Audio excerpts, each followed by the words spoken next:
नहीं दोस्तों, मैं पीयूष सिंह एक्टिव एग्जामिनर का स्वागत करता हूं। जब बीएड में एडमिशन होता है उसके बाद जब थर्ड सेमेस्टर में आप जाते हैं तो आपका टीचिंग लगता है। ठीक है, टीचिंग आपका किसी और विद्यालय पर लगेगा जो आप भी कॉलेज से पढ़ रहे हैं, जिस भी कॉलेज से पढ़ रहे हैं उस कॉलेज पर टीचिंग नहीं लगता है। किसी और विद्यालय में 3 महीने के लिए टीचिंग लगता है जो कि आप सके, जो अच्छे से आप जान सके। ठीक है, इसके लिए टीचिंग लगता है। ठीक है, तो आपको पढ़ाने जब जाना होता है, जब आप पढ़ाने जाते हैं तो आपको क्या करना पड़ता है, आप वहाँ पे पाठ योजना बनाते हैं। ठीक है, पाठ योजना कैसे बनाएंगे और एक एक दिन कौन कौन से टॉपिक पढ़ाना है तो आप पहले से बना के जाएंगे, तो वैसे आपको बनाना पड़ता है। ठीक है, तो देख लीजिए मैं वही लेकर आया, भूगोल का है। ठीक, एक जैसे कि मान लीजिए कि आप किसी स्कूल पे गए, ठीक है, पढ़ाने के लिए जो 6 से 8 के लिए। ठीक, तो आपको किस फाइल में बनाना है, तो अगर किसी दुकान वाले पे जाएंगे, कहेंगे कि बीएड थर्ड सेमेस्टर के लिए फाइल दे दीजिए, हमें फाइनल टीचिंग के लिए बनाना है, जो कि आपका प्रशिक्षण होता है। ठीक है, प्रशिक्षण जो है आपकी जब ट्रेनिंग, आपका ट्रेनिंग होता है। ठीक है, तो जो ट्रेनिंग होता है तो उसके लिए जब जाते हैं तो आप फाइल मांगेंगे तो आपको दे देगा। ठीक है, तो आप जब आप फाइल मांगेंगे तो आपको फाइल दे देगा। जैसे यहाँ देख लीजिए पूरा स्कूल का नाम लिखा गया है, जो आप कॉलेज से पढ़ते हो उस कॉलेज का नाम है, उसके बाद लोगो है उसका। ठीक, उसको जहाँ वो विद्यालय पढ़ता है उस जगह का है पूरा। उसके बाद प्रशिक्षण विभाग जो बीएड का है उसका है, और विस्तृत पाठ्य योजनाएं हैं। ठीक है, विस्तृत पाठ्य योजनाएं का मतलब क्या हुआ, एक तो आपका होता है जो कि एग्जामिनर के पास होता है, जो एग्जामिनर के पास अब जाते हैं तो वहाँ फाइनल टीचिंग होता है। तो वो जो फाइनल टीचिंग होता है वो तो आपका एक टॉपिक होता है, पर्सनली एक टॉपिक होता है, आप जो पढ़ाना चाहते हैं वो टॉपिक आप लिख कर ले जाएंगे और वहाँ पे आप पढ़ाते हैं। और ये विस्तृत वाला ये होता है कि आप जितने दिन आपका ट्रेनिंग लगा है उस दिन एक एक दिन आपको आपको जो टॉपिक पढ़ाना है। तो यहाँ देख लीजिए, पहले आपका नहीं होगा तो आप ऐसे कंप्यूटर वाले के पास जाके निकलवा लेंगे, छात्राध्यापक अध्यापिका या अध्यापक का नाम, अनुक्रमांक, शास्त्र, जिस मतलब कि जब पे वह पढ़ते हैं उस समय का समय आपका है होगा, और कक्षा होगा, विषय होगा। ठीक, ये करने के बाद आप जब चिपका लेंगे तो उसके बाद ऐसा आपको देखिए, आप तो कॉलेज से मिल जाएगा तो बढ़िया है, नहीं मिलेगा तो आप दुकान से खरीद लीजिए। ठीक, तो उसके बाद आप क्या करेंगे, आपको यहाँ देखिए पूरा दिया गया है, क्रम से आपका डेट दिया गया है, आप यहाँ लिख सकते हैं, और आपको यहाँ पे भाव होगा, आलोचना होगा, वो चीज़ यहाँ पे लिख सकते हैं। ठीक, उसके बाद देखिए अब आते हैं यहाँ पे पहला हमारा जो पाठ्य योजना है क्रम से। देखिए पाठ्य योजना जो मेरा पहला है उसका क्रम से मैं बता रहा हूँ। देखिए पहला छात्र अध्यापक या अध्यापिका का नाम होगा, यहाँ पे विद्यालय का नाम, कौन से विद्यालय का नाम, वो विद्यालय का नाम होगा जिस जहाँ पे आपका टीचिंग लगा हुआ है। जैसे किसी भी सरकारी स्कूल है उसमें अगर टीचिंग लगा हो तो उस स्कूल का वहाँ का नाम होगा। ठीक है, फिर विषय क्या है, किस टॉपिक की क्या पढ़ाना चाहते हैं। देखिए टॉपिक किस पे होता है, थर्ड सेमेस्टर में 2 ही टीचिंग होता है, 2 टीचिंग का होता है, 2 टीचिंग का बनाना पड़ता है। तो ये भूगोल टीचिंग का है। पहला आपका क्या होगा, उद्देश्य होगा। उद्देश्य में क्या होगा, आप उस चीज़ के बारे में बताएंगे। ठीक, या प्रकरण देख लीजिए, प्रकरण क्या है, आपका टॉपिक है, और चक्र मतलब किस समय, मतलब कि चौथी घंटी है कि 5वीं घंटी की 6वीं घंटी है, वो चीज़। आपका कक्षा क्या है, किस 6 के लिए, 7 के लिए, 8 के लिए, किस कक्षा के लिए, वो यहाँ पे लिखा जाएगा। उद्देश्य में आपका पॉइंट वाइज यहाँ पे लिख देंगे, एक एक लाइन बाई लाइन। आप बड़ा है तो एक एक मैं ऐसे दिखाते जाऊंगा, आप पॉज करके आप लिखना भी चाहते हैं तो आप अगले साल अगर लिखेंगे, अच्छा इस बार लिखना चाहते हैं तो आप लिख लेंगे देख के। ठीक है, एक एक लाइन देख लीजिए। यहाँ से पूरा लिखने के बाद आप अगला हेडिंग में एक एक हेडिंग बताऊँगा। यहाँ पर आपका क्या होगा, प्रस्तावना प्रश्न होगा। ठीक है, उसके बाद क्रम संख्या होगा, फिर अध्यापक या अध्यापिका जो है अनुक्रिया होगा, और उसका छात्र का होगा। एक एक पॉइंट पूछा जाएगा, उसको बच्चा बताएगा। ठीक है, और समस्यात्मक प्रश्न जो होगा, जो कि आपका कठिन प्रश्न हो, ऐसा पूछा जाएगा जो बच्चा ना बता, उसी के बारे में बच्चे से आपको बताना है। उद्देश्य कथन हो जाएगा। ठीक, उसके बाद आपका अधिगम शिक्षण बिंदु हो जाएगा, क्रम संख्या, शिक्षण बिंदु क्या है आपका, अध्यापक या अध्यापिका जो है उसका अनुक्रिया क्या है, उसको छात्र का क्रिया जो क्या है, और उसके बाद प्रविधि, विधि क्या है, किस विधि से व्याख्यान विधि है कि प्रश्न विधि है, किससे पढ़ा रहे हैं, वो चीज़ लिखना है यहाँ पे। यहाँ पे खनिज संसाधन देख लीजिए, खनिज के प्रकार देख लीजिए, ऐसे ही एक एक लाइन आप लिखते चले जाएंगे, और यहाँ पे बताने के बाद आप उदाहरण भी देंगे। ठीक, आप देख लीजिए यहाँ पे लाइन बाई लाइन। फिर यहाँ पे शिक्षण बिंदु है, छात्र अध्यापक का अनुक्रिया है, उसके बाद पूरा यहाँ पे लिखने के बाद उदाहरण भी देंगे, और उसके बाद यहाँ पे पूरा बढ़िया से बताने के बाद छात्र का जो अनुक्रिया है वो लिखेंगे, विधि पर विधि लिखेंगे, सहायक सामग्री लिखेंगे, जो जो आप लेकर गए, चौक लेकर गए, डस्टर है, और किस चीज़ से पढ़ा रहे हैं, ये सब चीज़ यहाँ पे लिखा जाएगा। ठीक। व्याख्यान विधि का प्रश्नोत्तर विधि आपको पूरा लिखा जाएगा। उसके बाद यहाँ पे देखिए शिक्षण बिंदु है, छात्र का जो छात्रा है और छात्र अध्यापिका है उसका यहाँ पे छात्र अध्यापिका का यहाँ होगा और छात्र या छात्रा है उसका यहाँ पे होगा। ठीक है। छात्र अगर आप व्याख्यान करेंगे तो छात्र ध्यानपूर्वक सुनेगा। ठीक। उसके बाद जब प्रश्न पूछेंगे तो आप छात्र क्या करेगा बताएगा। सहायक सामग्री यहाँ देख लीजिए और एक एक चीज़ देख लीजिए, आप पॉज करते रहिए क्योंकि बहुत बड़ा हो जाएगा ऐसे। और उसके बाद लास्ट में क्या करेंगे, यहाँ पे पूरा लिखने के बाद अच्छे से एक एक प्रश्न टॉपिक पूरा जब चैप्टर पूरा खत्म हो जाएगा तो आप उसका मूल्यांकन करेंगे। जितना भी पढ़ा है उसके बारे में आप अच्छे से पूछेंगे और बच्चे बताएंगे, एक एक प्रश्न करेंगे, बच्चे बता देंगे। ठीक। तो बच्चे बताने के बाद आपका क्या लास्ट में क्या करेंगे, सैंपट सारांश आप देंगे। सैंपट सारांश में आप बच्चे से क्या करेंगे, सैंपट सारांश का मतलब ये होगा कि पूरा अच्छे से फिर एक बार पूरा मूल्यांकन करने के बाद खूब अच्छे तरीके से बता देंगे। उसके बाद उसी को सैंपट सारांश कहते हैं। और उसके बाद क्या करेंगे, यहाँ पे आपको गृह संसाधन गृह कार्य देना पड़ेगा। गृह कार्य देंगे तो बच्चे आप अच्छे से वहाँ पे याद करके अगले दिन आएंगे तो आपको सुनाएंगे। ठीक। अब यहाँ पे जिस दिन आप कर दिए तो आपको क्या होगा, अब यहाँ पे आपका जो सुझाव है, आलोचनाएँ हैं यहाँ पे लिखा जाएगा। ठीक है। और साइन होगा। बात समझ आ गया। उसके बाद अगला क्या है आपका, अगला आपका दूसरा है। दूसरे दिन आप जाएंगे, अब दूसरे दिन जाएंगे तो उस दिन का पाठ्य योजना आपका क्या है वो चीज़ लिखेंगे। यहाँ पे कौन सी घंटी है, 5वीं घंटी है, भूगोल है। ठीक है। उद्देश्य उसी प्रकार से लिखेंगे। एक एक हेडिंग आप देख लीजिए। वैसे ही छात्र अध्यापिका जो है अध्यापक है उसका कार्य यहाँ पे लिखेंगे। यहाँ पे क्रिया लिखेंगे, फिर अधिगम शिक्षण जो भी है व्यवस्था लिखेंगे। यहाँ पे बिंदु लिखेंगे और छात्र अध्यापक कार्य लिखेंगे, छात्र क्रिया और विधि लिखेंगे और यहाँ पे उद्देश्य कथन। एक एक हेडिंग देख लीजिए, मैं ऐसे पेज टर्न करते जा रहा हूँ, आप देखते रहिए। बिंदु एक एक देख लीजिए यहाँ पे लाइन बाय लाइन। यहाँ पे छात्र क्रिया है, विधि है, सहायक सामग्री है। ठीक। और यहाँ पे देखिए बिंदु दिया गया है और यहाँ पे आपको देखिए अध्यापिका कार्य दिया गया, अध्यापक कार्य दिया गया। जो अध्यापिका हो या अध्यापिका, देखिए लड़की होगा तो अध्यापिका होगा, लड़का होगा तो अध्यापक होगा। ठीक। छात्र होगा तो लड़का होगा तो छात्र होगा और लड़की होगी तो छात्रा होगी। ठीक। तो यहाँ देख लीजिए। और उसका यहाँ पे विधि है। एक जो पहले था उसमें पूरा अच्छे तरीके से बता दें तो आप हेडिंग देख लीजिए, सेम हेडिंग वैसे ही होगा। ठीक। आप एक एक पढ़ाने के बाद यहाँ पे फिर वैसे ही क्रिया अनुक्रिया कर देंगे और उसके बाद क्या करेंगे, आपका क्या विधि है पढ़ाने का वो चीज़ लिख देंगे। कि सहायक सामग्री आपका क्या है वो करने के बाद सैंपट सारांश मतलब कि जितना पढ़ा है उसका मूल्यांकन कर लेंगे। ठीक। तो सैंपट सारांश पूरा एक बार फिर से बता देंगे और उसके बाद गृह कार्य देंगे। ये करने के बाद फिर यहाँ पे आपका सुझाव होगा। ठीक है। आलोचना होगा। ठीक। उसके बाद से फिर अगला तीसरा आपका क्या है, तीसरा टॉपिक है यहाँ पे। ठीक है। तीसरा टॉपिक देख लीजिए, अपर्दन है। अपर्दन से है तो यहाँ पे सामान्य उद्देश्य जो है आपका वो लिखेंगे, विशिष्ट उद्देश्य लिखेंगे। उसके बाद सहायक सामग्री लिखेंगे, विधियाँ लिखेंगे। ठीक। हेडिंग है देखते जाइए और मैं पेज टर्न करता जा रहा हूँ। और यहाँ पे पाठ्य पुस्तक जो है आप वो उद्देश्य क्या है, विशिष्टीकरण लिखेंगे और उसके बाद आपका शिक्षक क्रियाएं लिखेंगे। ठीक है। शिक्षक क्रियाएं पूरा अच्छे से लिखे, प्रस्तावना लिखेंगे, प्रस्तावनाकरण लिखेंगे, प्रस्तुतिकरण लिखेंगे, प्रस्तावना लिखेंगे, प्रस्तुतिकरण लिखेंगे। उसके बाद स्पष्टीकरण लिखेंगे। ठीक। वो लिखने के बाद हेडिंग डालने के बाद अच्छे से यहाँ आपको अच्छे से दिख रहा होगा लाइन में देख लीजिए, छात्र का जो कार्य है वो लिखेंगे। ठीक है। और संसाधन क्या है इस समय वो चीज़, और उसके बाद ये मूल्यांकन लिखेंगे। इतना करने के बाद स्पष्ट हो जाएगा। ठीक। और उसके बाद देखिए हेडिंग एक एक आप हेडिंग देख लीजिए, यहाँ पे लाइन बाय लाइन हेडिंग आप देख लीजिए। ठीक। अपर्दन के बारे में लिखने के बाद यहाँ पे लास्ट में वही कार्य करना है। इतना सब स्पष्ट कर देंगे सब, बच्चों को कहेंगे अगर ध्यानपूर्वक सुनेंगे और यहाँ पे तकनीकी में क्या करेंगे, स्पष्टीकरण करेंगे। ठीक। इतना हो जाएगा। ठीक। मूल्यांकन हो जाएगा। देख लीजिए ये पूरा ऐसे लिखने के बाद पूरा पिछले वाला ही सेम है वैसे ही। और करने के बाद आपका मूल्यांकन करने के बाद पूरा सारांश बता देंगे और उसके बाद आपका ये टॉपिक हो जाएगा। फिर उसके बाद सुझाव होगा, यहाँ पे लिखा जाएगा जो साइन इन होगा स्कूल से, जो आपका जिस विद्यालय पे गए हैं वहाँ से। ठीक। उसके बाद इतना हो जाएगा। ठीक। ओके। अब इसके बाद फिर वैसे ही है, सेम है आपका क्या प्रकरण में क्या पर्यावरण है। पर्यावरण के बारे में पूरे छात्र से क्या क्या बताएंगे, विकास कराएंगे, उसके बारे में बताएंगे, प्रदूषण ना हो, इस सब चीज़ बारे में आपको लिखने के बाद उसको विशिष्ट आपका क्या करेंगे, आपका उद्देश्य देंगे। फिर सहायक सामग्री, फिर विधियाँ।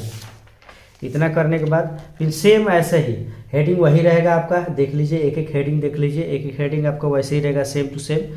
कुछ करना नहीं है, बस सेम टू सेम हेडिंग रहेगा। आप स्क्रॉल करके, ठीक है, आप अच्छे से देख लीजिएगा, पॉज करके आप लिख सकते हैं, एकदम अच्छे से पॉज करके आप लिख सकते हैं, एक एक लाइन आप पॉज करके आप लिख सकते हैं। ठीक, सेम वही प्रोसेस है, कुछ अलग नहीं है। गृह कार्य करने के बाद यहाँ से मूल्यांकन हो जाएगा। उसके बाद अब अगला आपका क्या है, वही सुझाव वाला होगा। ठीक, अगला आपका देखिए यहाँ पे क्या है, अगला आपका वही है, सेम वायु पे है। तो उद्देश्य में वही जो प्रश्न क्या क्या कैसे बताएंगे, फिर प्रस्तावना होगा, फिर उद्देश्य कथन होगा, फिर ऐसे ही पूरा एक एक बिंदु क्रम है, शिक्षण बिंदु है, अध्यापिका है, अध्यापक है, ठीक है, और छात्र का कार्य है, विधि है, इतना कर लेंगे। उसके बाद फिर वही सेम टू सेम। ठीक, आप देखिए एक एक मैं पेज टर्न करता जा रहा हूँ, आप देखते चलिए, बात समझ में आ गया? नहीं तो बहुत बड़ा वीडियो हो जाएगा, तो वही कि इसको देखते ही नहीं है लोग। यहाँ देख लीजिए, मूल्यांकन हो गया, मूल्यांकन के बाद सैंपल कार्य हो गया। ये करने के बाद फिर वही आपका कार्य होगा, फिर आपको बताया जाएगा, यहाँ पे सुझाव होगा। ठीक, अब यहाँ देखिए, यहाँ पे फिर वही चीज़ आपका क्या है, मानचित्र के बारे में। तो मानचित्र के बारे में बच्चे क्या करेंगे, मानचित्र के बारे में बच्चे को अच्छे से बताएंगे, उसका ज्ञान जो है और आगे बढ़ाएंगे। ठीक है, इसके बारे में पूरा अच्छे से जानकारी लिखने के बाद यहाँ पे सहायक सामग्री लिख देंगे, ठीक, पूर्व ज्ञान लिख देंगे, हेडिंग है आपका। फिर प्रस्तावना हेड रहेगा, प्रस्तावना में प्रश्न पूछा जाता है और एक समस्यात्मक प्रश्न पूछा जाता है, जो बच्चा उसमें समालोचनात्मक चिंतन कर सके, इसलिए। ठीक, फिर उद्देश्य कथन हो गया। उद्देश्य कथन के बाद यहाँ पे देख लीजिए, अब अध्यापिका जो है या अध्यापक है उसका कार्य लिखेंगे, छात्र क्रिया लिखेंगे, शिक्षण बिंदु लिखेंगे, सहायक सामग्री लिखेंगे, फिर विकासात्मक प्रश्न पूछेंगे। ठीक है, यहाँ पे और जो भी एक एक हेडिंग आप देख लीजिए, मैं जल्दी जल्दी ऐसे कर रहा हूँ, एक एक हेडिंग देख लीजिए। ठीक, हेडिंग देखने के बाद यहाँ पे दिशा बता, सैंपल में पूरा दिशा बता देंगे। ठीक है, सहायक सामग्री, मूल्यांकन, मूल्यांकन तो एकदम जरूरत है, एकदम जरूरी है मूल्यांकन। ठीक है, और उसके बाद गृह कार्य आपको देना ही है, गृह कार्य दे दिए। ठीक, यहाँ पे वही फिर प्रोसेस जो है सो वही हो गया। ठीक, उसके बाद मृदा है, मृदा जो मिट्टी है उसके बारे में उद्देश्य है, पूर्व ज्ञान है। हेडिंग यहाँ देखिए, प्रस्तावना है, उद्देश्य कथन है, ऐसे छात्र जो अध्यापक है उसका कार्य है। ठीक है, उस छात्र का कार्य है। यहाँ पे विकासात्मक प्रश्न है। ठीक, ऐसे करके यहाँ पे एक एक हेडिंग देख लीजिए कि ये प्रश्न विधि है, यहाँ पे एक एक लाइन देख लीजिए आप। ठीक, ये देखने के बाद यहाँ पे देखिए सैंपल जो है, सैंपल कार्य बता दिए, यहाँ पे मूल्यांकन कर दिए, ये हो गया। ठीक, और इसको गृह कार्य तो देंगे ही। उसके बाद आपका क्या होगा, उसके बाद सुझाव होगा। ठीक है, उसके बाद आपका देख लीजिए यहाँ पे, अब देखिए अब आते हैं आपका जो आठ जो है, 8 क्रम क्या है, 8वां है आपका, और क्या है, पर्वत है। पर्वत के बारे में उद्देश्य देंगे, जो उद्देश्य आपका हेडिंग होगा, फिर पूर्व ज्ञान होगा। एक एक देखिए हेडिंग मेन है, और आप चाहेंगे तो टॉपिक जब लिख दिया तो आप अच्छे से बना भी लेंगे। ठीक है, आप अच्छे से बना भी लेंगे और बना के अच्छे से लिख भी लेंगे। तो यही बात है, आप देख लीजिए एक एक लाइन बिंदु देख लीजिए। देखिए छात्र जो है अध्यापक है, अध्यापक का कार्य है, और छात्र छात्रा का कार्य है। ठीक है, और इसके बाद शिक्षण बिंदु है और शिक्षण विधि है। ठीक, और छात्रा का कार्य है, छात्र का कार्य है। एक लाइन लाइन देख लीजिए अच्छे से। ठीक, और यहाँ पे सैंपल में दर्शाया गया, खूब अच्छे से बनाकर हाइट वेट बताया गया है, क्योंकि देखिए जो भी विजुअल चीज़ होती है बच्चों को बहुत अच्छे तरीके से समझ में आती है। अब मूल्यांकन प्रश्न हो गया यहाँ पे। उसके बाद यहाँ पे सहायक जो आपका सहायक जो है सामग्री है वो लिखेंगे। उसके बाद आपका गृह कार्य होगा।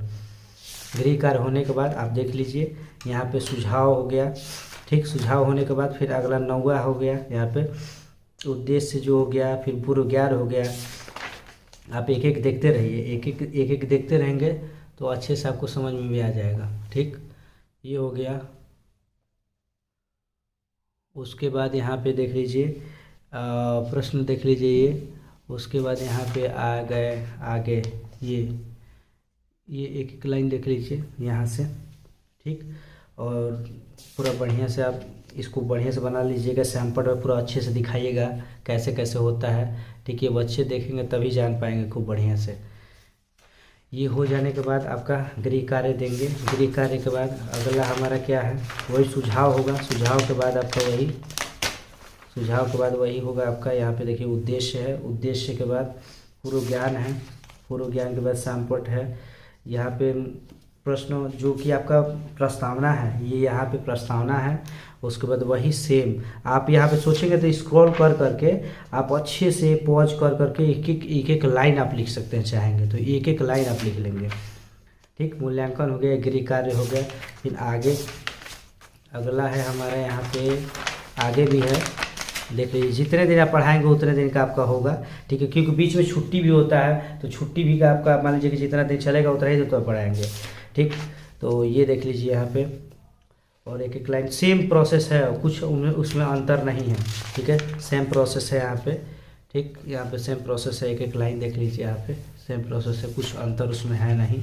ठीक, यहाँ पे बच्चों को पूरा अच्छे से बताएंगे, मूल्यांकन करेंगे, मूल्यांकन के बाद यह ख़त्म।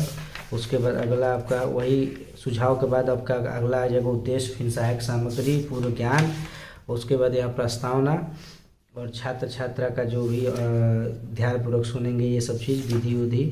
ठीक, उसके बाद करने के बाद यहाँ पर सैंपट कार्य दे दिया जाएगा। सैंपट कार्य के बाद मूल्यांकन गृह कार्य। ठीक, इतना समझ में आ गया। अब इसके बाद आपका क्या होगा, यहाँ पर सुझाव होगा, फिर उसके बाद क्या होगा आपका, यहाँ पर उद्देश्य होगा, पूर्व ज्ञान होगा। पूर्व ज्ञान के बाद का देखिए एक एक मैं लाइन में दिखा रहा हूँ, यहाँ पे एक एक लाइन दिखा रहा हूँ, एक एक लाइन। ठीक, एक एक लाइन यहाँ पे देख लीजिए, एक एक लाइन आपको पूरा अच्छे से समझ में आ जाएगा। और उसके बाद आप लिख भी सकते हैं, खूब एक लाइन को लिख भी सकते हैं अच्छे से। इतना हो जाने के बाद मूल्यांकन विधि, फिर सहायक सामग्री, फिर कार्य विधि। ठीक है, कार्य दे देंगे बच्चों को। ठीक, कार्य तो उनको देना ही पड़ेगा, कार्य दे देंगे। उसके बाद यहाँ देख लीजिए विस्तृत का मतलब क्या है, जितने दिन आप पढ़ाएंगे पूरा विस्तृत रूप से एक एक लाइन। ठीक, उसके बाद फिर वो सेम प्रोसेस वही रहेगा आपका, कोई चेंजिंग नहीं है इसमें, आप देख लीजिए कोई चेंजिंग नहीं है, आप सेम वैसे ही रहेगा। और मेरे भी इस पर पूरा वीडियो में फाइनल जो टीचिंग है उसका लाइव में वीडियो मेरे पास है और डिस्क्रिप्शन में दे दूंगा, आप देख लीजिएगा। देखिए मैं बीएड से जो भी दिक्कत होगा कमेंट करिएगा, मैं उस पर पूरा वीडियो बनाऊंगा विधिवत एकदम अच्छे तरीके से, और एकदम अच्छे से डाउट आपका क्लियर कर दूंगा। ठीक, और जो फाइनल टीचिंग होता है मैं एक बार और फिर बना देता हूँ, एकदम एक एक लाइन बना देता हूँ। जब आपका जननायक यूनिवर्सिटी का जब भी होने वाला, अभी हुआ नहीं है, अभी होगा, और उसी पे मैं बना दूंगा, आप देख लीजिएगा। आपका एकदम गारंटी में, तो कहीं भी बीएड अगर करते हैं, बीएड किसी भी यूनिवर्सिटी से करें सेम प्रोसेस होता है। ठीक है, यूनिवर्सिटी से आपके जो आते हैं प्रोफेसर आते हैं वो आपका फाइनल टीचिंग में टीचर देखते हैं। ठीक, एक एक लाइन बाय लाइन, और वही टीचर आते हैं और आकर देखते हैं कि आप कैसे पढ़ा रहे हैं, उसके हिसाब से आपको नंबर मिलता है प्रैक्टिकल में। ठीक है, तो फाइनल टीचिंग वैसे ही होता है। और जितने भी टीचर हैं, मान लीजिए कि ज़्यादा हिंदू विश्वविद्यालय से आपका वो आते हैं, बनारस यूनिवर्सिटी से जो है वो आते हैं ज़्यादा। ठीक है, तो आप ये देख लीजिए, आप स्क्रॉल कर करके आप अच्छे से एक एक बना लेंगे लाइन बाय लाइन, ये बन जाएगा। उसके बाद से आपको मैं इसलिए जल्दी कर रहा हूँ, आप पॉज करके एक एक लाइन आप देख लीजिएगा, क्योंकि बहुत ज़्यादा बड़ा हो जाएगा तो दिक्कत होगा। ठीक, ये भी इसीलिए देख लीजिए, आप एक एक लाइन देख लीजिए, एक एक लाइन यहाँ देख लीजिए, एक एक लाइन यहाँ पे देख लीजिए। ठीक, क्योंकि इससे ये है कि मैं बना दूंगा तो आपको एक तो आइडिया मिल जाएगा कि कैसे लिखना है, और चाहेंगे तो सेम लिख सकते हैं, क्योंकि टॉपिक चेंज तो होगा ही नहीं, हमेशा वही पर्यावरण ही पढ़ना है, मृदा ही पढ़ना है। ठीक है, भूगोल में तो ये तो कभी टॉपिक चेंज हो ही नहीं सकता, तो आप ये भी लिख सकते हैं। ठीक, इसमें कोई इशू नहीं है, आप ये भी आराम से लिख सकते हैं, कोई दिक्कत नहीं है। ठीक, इतना हो जाने के बाद यहाँ पे पूरा अच्छे से लिख लेंगे। ठीक, ये लिख लेंगे, तो उसके बाद से यहाँ पे मूल्यांकन गृह कार्य। तो अगर कोई भी दिक्कत होगा तो आप पहले हमसे एक बार यहाँ पे कमेंट करिएगा, फिर तुरंत बनाएंगे। जैसे ही जननायक यूनिवर्सिटी का होने वाला है, ठीक है, उसके वीर बहादुर का भी नहीं हुआ है, और जितने भी यूनिवर्सिटियाँ हैं बीएड करा रही है एकदम सेम टू सेम ऐसे ही होता है। फाइनल टीचिंग अभी देख लेंगे तो आपको एकदम गारंटी का आइडिया मिल जाएगा कैसे करना है। तो ये चीज़ तो आपको अच्छे समझ में आ गया। और एक दिन यही बताऊंगा, जब थर्ड सेमेस्टर में जाते हैं, ठीक है, तो अगर फाइनल टीचिंग के लिए जो टीचिंग होता है हमारा, जहाँ हमारा ट्रेनिंग लगता है, वो ट्रेनिंग में क्या क्या लेकर जाना पड़ता है, ठीक है, कैसे जाना पड़ता है, क्या मतलब कि कैसे पढ़ाया जाता है, मैं टोटल बनाऊंगा वीडियो कि मैं उसका एक प्लेलिस्ट ही बना दूंगा। ठीक है, आप एक एक लोग आप क्या कर सकते हैं, देख सकते हैं, जिसको भी वो ज़रूरत है। ठीक है, जो बीएड कर रहे हैं उनके लिए, क्यों एक भी डाउट बीएड से आपको रह ही नहीं जाएगा। ठीक, जैसे ही सर्च मारेंगे आपको, अच्छा मेरे डिस्क्रिप्शन में जैसे जाएंगे तो लिंक मैं दे दूंगा, आप अच्छे से देख लीजिएगा। और सब पे मैं डाउट जितने भी हैं सब बना दिए हैं। और आपको अगर ऐसा लगता है कि हमको नहीं समझ में आ रहा है तो एक बार मैसेज करिएगा आप, ठीक है, कमेंट करिएगा, तुरंत वीडियो बनाएंगे हम, ठीक है। मूल्यांकन प्रश्न हो गया, ठीक। मूल्यांकन प्रश्न के बाद यहाँ पे आप गृह कार्य दे देंगे। गृह कार्य के बाद देखिए, गृह कार्य जैसे देंगे उसके बाद यहाँ पे सुझाव होगा। सुझाव के बाद आपका देखिए ये आपका अब हो गया, ठीक। तो इतना ही था, ठीक, इतना था। और आप अच्छे से एकदम देख लीजिए, आप अच्छे से एकदम बना है। और कम से कम 15 से ऊपर रहना चाहिए, 15 से ऊपर आपका पूरा योजनाएं रहना चाहिए। और अच्छे से एक एक लाइन बनाना चाहिए, ठीक है। और आप इसी से बना सकते हैं, चाहेंगे तो आप इसी से बना सकते हैं। और जो भी डाउट है आपको बीएड में जैसे भी आप जाते हैं, जैसे टीचिंग होता है आपका, जहाँ आपका शिक्षण लगता है, शिक्षण मतलब कि जहाँ पर ट्रेनिंग देने जाते हैं वहाँ क्या क्या लेकर जाना पड़ता है, मैं एक एक वीडियो में बना दूंगा और क्या क्या लेकर जाया जाता है। और फाइनल टीचिंग मेरा इस चैनल पे जाएंगे तो आपको लिंक दे दूंगा डिस्क्रिप्शन में, वहाँ आप क्लिक करेंगे तो आप फाइनल टीचिंग देख लेंगे, एकदम एग्जामिनर के सामने हुआ है कैसे और कैसे दिया जाता है, ठीक है। और वीडियो अच्छा लगा हो तो बहुत बहुत धन्यवाद, वीडियो को लास्ट तक बनाने के लिए बहुत बहुत धन्यवाद। जय हिंद।